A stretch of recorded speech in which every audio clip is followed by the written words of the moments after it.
Pra vocês que hoje estão casando, dedico meus parabéns. Que sejam felizes para sempre, para isto amor convém. Se vocês hoje estão casando, é o destino traçado do além, com apoio de ambas as partes, do pai da noiva e do noivo também. E que um não se negue ao outro, é a lei de Deus que na palavra tem.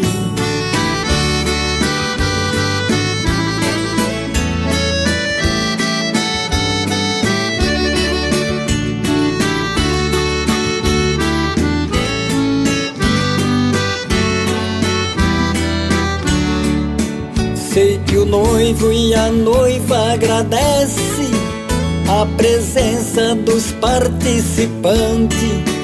Só assim a amizade mais cresce, por esse intermédio só se vai avante.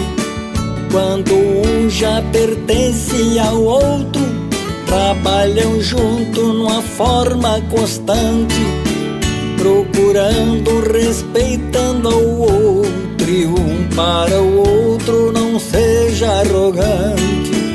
Pois o carro só tem segurança se o motorista for bom do volante.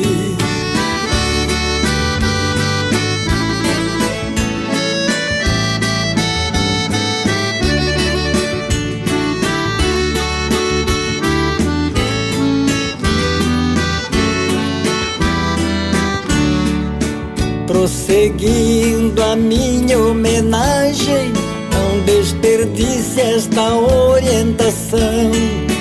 Tanto serve para vocês, também serve à população. Se quiser para sempre ser felizes, coloque Deus em sua direção. Digo isto por experiência, neste mundo cheio de ilusão. Por isto repito esta frase, não desperdice esta orientação.